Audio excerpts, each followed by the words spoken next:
जगदम्बेश्वर भगवान की, विष्णु भगवान की।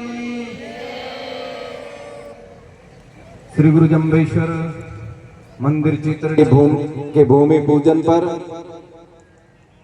और विराट जामानी हरि कथा का व्यास पीठ पर बैठ करके और हम सबको लाभान्वित करने वाले श्रद्धेय स्वामी महंत श्री सच्चिदानंद जी महाराज, विष्णु समाज के न्यायपीठ के पीठाधीश्वर आदरणीय प्रेमदास जी महाराज, हम सबके चिर परिचित और लगातार इस कथा में साथ दे रहे स्वामी लालदास जी महाराज, हमारे पास का मंदिर। और कहते हैं कि जब विष्णु समाज इस स्थान पर आया था, सौंदर्य जैसे स्थान पर, तब से वहां मंदिर और पूजा पाठ और शास्त्र की स्थापना की गई। वहां से श्रद्धेय स्वामी रामानंद जी महाराज, उमाबाई मंच पर विराजमान संत समाज से पधारे हुए अतिथिगण, पधारे हुए सज्जनों, मेरी मातृशक्ति युवा साथियों, पूज्य स्वामी सच्चिदानंद जी महाराज ने पिछले 5 दिनों से लगातार जामानी हरि कथा का श्रवण हम सबको करवाया है। जहां जहां कथा होती है वहां कुछ न कुछ ऐसा हम सबको मिलता है जो हमारे जीवन में काम आने वाला है। इसलिए कथा हो चाहे सत्संग हो, इसमें विशेष करके बैठना चाहिए और बैठ करके रुचि के साथ सुनना भी चाहिए। और हमारे तो ऋषि मुनियों ने कहा भी है, सत्संगत आधी घड़ी आधी में पुनियाद, मतलब आधी घड़ी की भी सत्संग है और उसमें भी फिर आधी कर लो और उसमें से भी फिर छोटा टुकड़ा कर लो। इतने क्षणिक समय के लिए भी यदि सत्संग का लाभ मिलता है तो सत्संग का लाभ लेना चाहिए। लेकिन मैं कहना चाहूंगा कि चित्रणी गांव के लोग बड़े सौभाग्यशाली हैं। हम यदि चाह करके भी बड़े संतों की और जामानी जो कथा करने वाले संतों का समय भी मांग लेते हैं तो भी बड़ा मुश्किल से समय मिलता है। लेकिन चित्रड़ी के लोगों का और जो इनका प्रेम था, जो अपनत्व का भाव था, इनका विशेष स्नेह था, जिसके कारण पूज्य सच्चिदानंद जी महाराज ने हम सबको समय दिया और कथा का वाचन किया।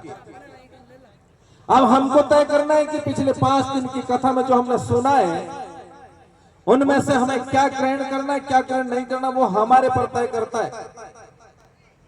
इसलिए जो हमने सुना है, कहते हैं कि जो भी कथा और कहानी सुनते हैं उसको सुनने के बाद घर जाकर के वापस उसका दोहरान करना चाहिए। आप यदि उसको वापस अपने विचारों में दोहरान करेंगे कि पूज्य महाराज जी ने पिछले 2-2.5 घंटों में 3 घंटों में बोल करके हमें क्या सुनाया था, और जो सुनाया है उसमें से हमारे को ग्रहण करने लायक क्या चीज थी, वो हमने ग्रहण की या नहीं की, तो हमको उस कथा का सार मिलेगा। मैं आपको एक उदाहरण देकर के बता सकता हूं। पूज्य संत समाज जब भी कथा करते हैं उनमें से कोई अच्छा उदाहरण देकर के सुनाते हैं।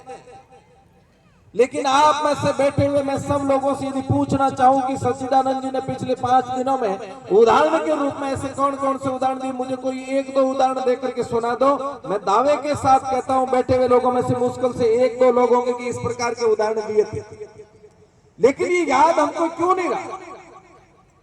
इसको याद रखने के लिए हमको भी उस उदाहरण को कहीं ना कहीं आगे अपने परिवार में बच्चों को सुनाना पड़ेगा। वो यदि उस उदाहरण को आपने अपने मुंह से एक भी बच्चे को पास बिठा करके वो कहानी और उदाहरण सुना दिया, मैं दावा करता हूं आप जीवन में उस उदाहरण को कभी नहीं भूलोगे।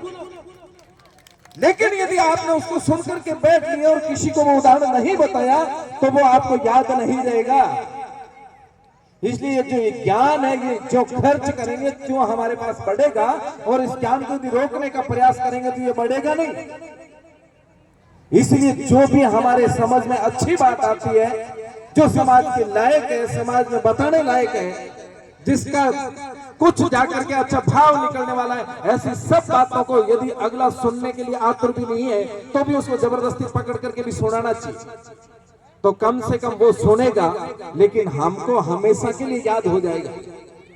इसलिए सकारात्मक बातों को हम सबको लेकर के और हमेशा सकारात्मक और पॉजिटिव चर्चा करनी चाहिए। आज हम सब समाज के साथ बैठ करके एक जाजम पर बैठ करके और इतना मनोहारी सुंदर दृश्य जो दिख रहा है, इसके पीछे का कारण है हमारा समाज और समाज की मर्यादाएं।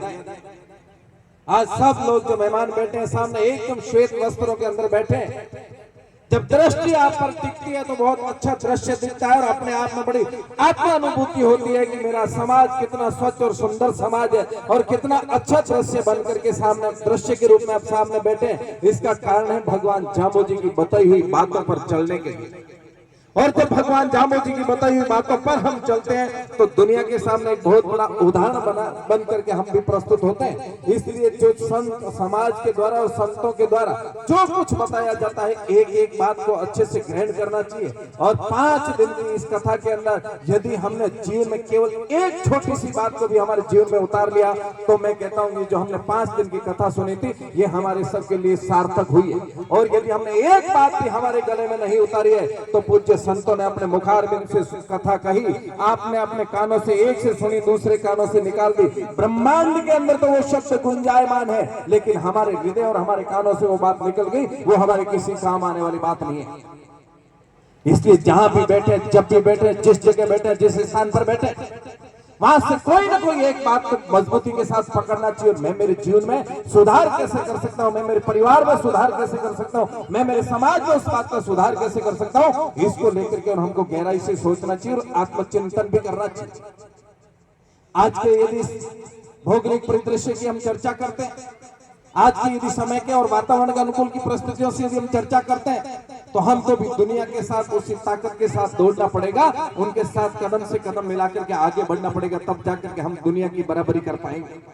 लेकिन दुनिया की बराबरी करने के लिए हम हमारे नियमों को नहीं छोड़ेंगे, हम हमारे धरातल को नहीं छोड़ेंगे, हम हमारे परिवार को नहीं छोड़ेंगे, हम हमारे समाज को नहीं छोड़ेंगे। सब बातों को मजबूती से पकड़ करके रखेंगे और दुनिया की इस प्रतिस्पर्धा के युग में हम भी कदम से कदम मिला करके आगे बढ़ेंगे और हर एक बात पर जहां आवश्यकता होगी वहां जाकर के खड़े रहेंगे, लेकिन हमारी परिस्थितियों के साथ रहेंगे, हमारे समाज के साथ रहेंगे, हमारी मर्यादाओं के साथ रहेंगे, हमारे धर्म के साथ रहेंगे। हम यदि धर्म को छोड़ करके कोई अच्छा काम करने के लिए निकल भी जाते हैं, मैं कहता हूं वो काम किया वो निर्फल है। फल उसी का मिलेगा जो काम समाज के लिए करना था और समाज की मर्यादा में रह करके मैं कर रहा हूं, उस काम का अर्थ भी मिलेगा और उसका अनर्थ भी मिलेगा। लेकिन हमको अर्थ के साथ रहना है या अनर्थ के साथ रहना, वो भी हमको सोच करके करना होगा। आज समाज की बात करते, हर एक समाज का नौजवान बेटा जो यहां से छोड़ करके बाहर गया है, विष्णु का बेटा कभी मुंह लटका करके वापिस नहीं आया। वो जहां भी गए उन्होंने अपने समाज की ठाक रखी, अपने समाज का नाम रोशन करने का काम किया। व्यवसाय और धंधे के क्षेत्र में गए तो उन्होंने वहां अपना अच्छा बिजनेस बनाया। लेकिन बहुत सारे लोग ऐसे भी हैं जो समाज के अंदर छोटी छोटी बातों को लेकर के और समाज को नीचा दिखाने का काम करते हैं। मैं उन सब नौजवान साथियों को कहना चाहता हूं कि जब भी जो भी काम हम करेंगे समाज के लिए, उससे पहले 1 मिनट के लिए अपने आप को रोकना और सोचना कि जो काम मैं मेरे हाथ से करने जा रहा हूं उस काम से भला मेरा होगा या मेरे समाज का होगा। जो मैं काम करने जा रहा हूं उससे मेरी मर्यादाएं गिरेगी या मेरे समाज की गिरेगी। जो मैं काम करने जा रहा हूं उससे मेरा समाज नीचा देखेगा ऊपर देखेगा। मात्र 30 सेकंड के लिए अपने दिमाग को रिलैक्स करके सोचिए, आपका दिमाग अपने आप आपको उत्तर देगा कि आप जिस काम के लिए कदम आगे बढ़ा रहे हो वो काम ठीक नहीं है। आपको तो क्या आपके समाज को नीचा देखना पड़ेगा और इसलिए इस काम को नहीं करे तो अच्छा रहेगा। आदमी जोश में आकर के बहुत सारे काम कर लेता है। आप और हम सबके मन में कई बार ऐसे विचार भी आते हैं कि यार इस प्रकार का काम नहीं करते तो इस प्रकार की घटना नहीं घटती। मैं उदाहरण देकर के बता सकता हूँ, एक बच्चे का अभी मोटरसाइकिल का एक्सीडेंट हो गया था, उसके हेलमेट सिर में था नहीं, और जब शमशान घाट की उसकी अर्थी के साथ सब जा रहे थे तो सब लोगों के एक ही मन में विचार चल रहा था कि इसके सिर पर हेलमेट होता तो ये घटना नहीं घटती, इसके सिर पर हेलमेट होता तो ये घटना नहीं घटती। सारे लोग इस प्रकार की चर्चा कर रहे थे। लेकिन जब उसका अंतिम संस्कार करके घर लौटे, घर लौटने के बाद जब सारे लोग अपने घर की ओर प्रस्थान कर रहे थे, उनमें से 30% लोग अपनी अपनी बाइक लेकर के आए थे और वो वहां से जा रहे थे बिना हेलमेट के, खुद जा रहे थे। मैं उन सब नौजवान साथियों को कहना चाहता हूं कि मसानों के अंदर जो वैराग उठता है, इस वैराग को बंद करने की आवश्यकता है। ये केवल मसानों का वैराग नहीं उठे हमारे दिमाग में, हमारे दिमाग में वो वैराग उठे जिसको लेकर के हम हमेशा के लिए चिंतित रहेंगे, समाज के लिए चिंतित रहेंगे, धर्म के लिए चिंतित रहेंगे, मर्यादाओं के लिए चिंतित रहेंगे।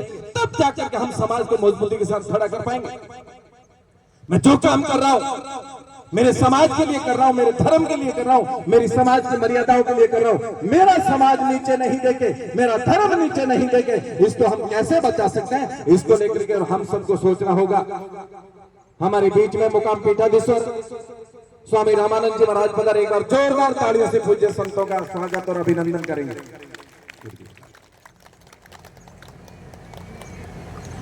बोले भुजंगेश्वर भगवान की, विष्णु भगवान की।